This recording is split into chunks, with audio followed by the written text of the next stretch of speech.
মুসলিম ইতিহাসের গৌরবোজ্জ্বল অধ্যায়গুলোর মধ্যে ওসমানী শাসনামল অন্যতম।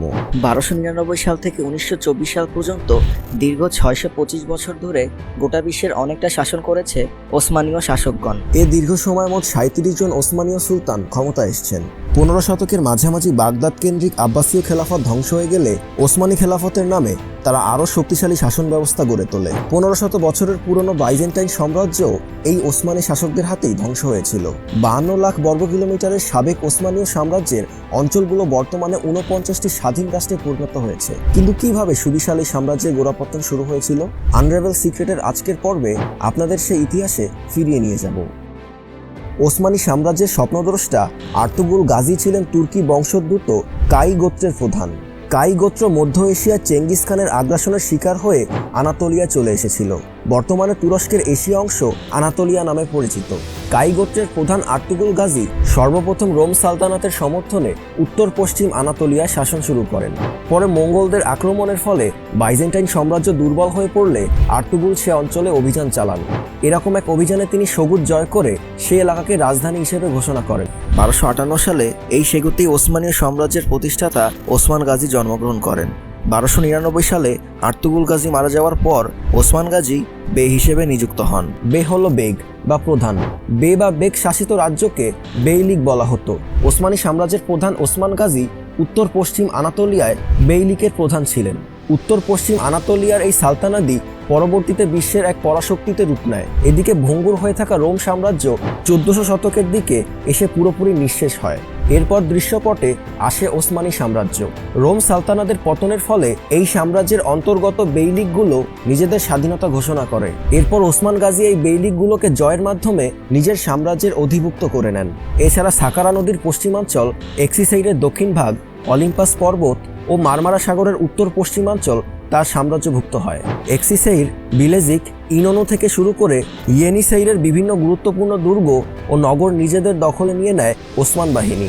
নগর গঠিত অটোম্যান রাজ্যের রাজধানী হিসেবে বেছে নেওয়া হয় ইয়েনিসেইরকে। কিন্তু তখনও বার্সা, নিকাইয়া কিংবা নিকোমিডিয়ার মতো গুরুত্বপূর্ণ ও সুরক্ষিত নগরগুলো দখল করার মতো শক্তি অর্জন করতে পারেনি তার বাহিনী।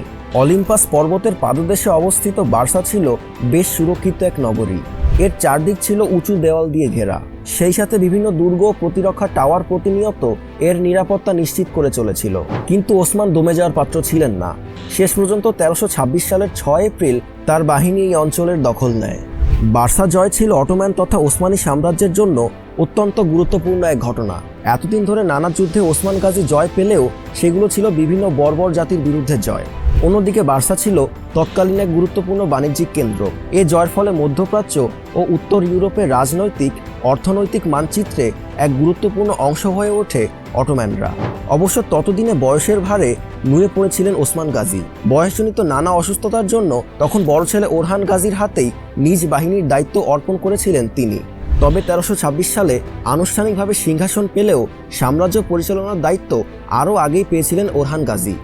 ওরহান গাজী সর্বপ্রথম জেনিসারি নামে অটোম্যানদের বেতনভুক্ত ও নিয়মিত সেনাবাহিনী গড়ে তোলেন। এরপর 1321 সাল থেকে শুরু হয় তার বাহিনীর বিজয় অভিযান। সেই বছর তার বাহিনী বুরসার মুদানআ বন্দরে দখল নিলে বহির্বিশ্ব থেকে এক প্রকার বিচ্ছিন্ন হয়ে যায় বুরসার বাসিন্দারা। এরপর তিনি একদল সেনাকে কৃষ্ণ সাগরের পশ্চিম উপকূলে, একটি দলকে কোসাইলির দখল নিতে এবং আরেকটি দলকে মারমারা সাগরের দক্ষিণ পশ্চিম উপকূলের দখল নিতে পাঠান। ইতোমধ্যে 1326 সালে পতন ঘটে যায় বুরসার। বুরসা দুর্গের কমান্ডার এভরোনস বে অটোম্যানদের বশ্যতা স্বীকার করে নিলে তাকে অশ্বারোহী বাহিনীর কমান্ডার হিসেবে নিযুক্ত করা হয়। পরবর্তীকালে এভরোনসের ছেলে এবং নাতিরাও অটোম্যানদের অধীনে বিভিন্ন অভিযানে অংশ নেয় এবং বলকান অঞ্চলে অটোম্যানদের আধিপত্য বজায় রাখতে ভূমিকা পালন করে। বুরসা নগরী দখলে আনার পর ওরহান বসফরাসের দিকে তার বাহিনী প্রেরণ করেন। মারমারা সাগরের উপকূলবর্তী শহরগুলো ততদিনে অটোম্যান সাম্রাজ্যের পতাকা তলে চলে আসে। এরপর ওরহান গাজীর মাধ্যমে আরও নতুন নতুন অঞ্চলে অটোম্যানদের কর্তৃত্ব স্থাপিত হয়। তবে সুলতান হিসেবে ওরহানের শেষবেলার সময়গুলো ছিল খুবই বেদনাদায়ক। অপ্রত্যাশিত এক ঘটনায় তার ছেলে সোলাইমান পাশা মারা গিয়েছিল। এরপর ওরহান গাজীও ভেঙে পড়েন। জীবনের শেষ দিনগুলোতে সাম্রাজ্যের অধিকাংশ শাসনভার দ্বিতীয় পুত্র মুরাদের হাতে তুলে দিয়ে বুরসাতে নীরবে নিবৃত্তে সময় পার করতে থাকেন তিনি। ওরহান গাজীর পর আরও বহু শাসক ওসমানী সাম্রাজ্যের আধিপত্যকে টিকিয়ে রেখেছিলেন। তাই দীর্ঘদিন ধরে পৃথিবীর বুকে ওসমানী খেলাফতের ঝান্ডা উড়েছে। ওসমানী সাম্রাজ্যের উত্থানের এমন অভূতপূর্ব ইতিহাসের মতো আর কোন কোন বিষয় আপনারা জানতে চান তা অবশ্যই কমেন্টে জানাবেন। এতক্ষণ সাথে থাকার জন্য ধন্যবাদ।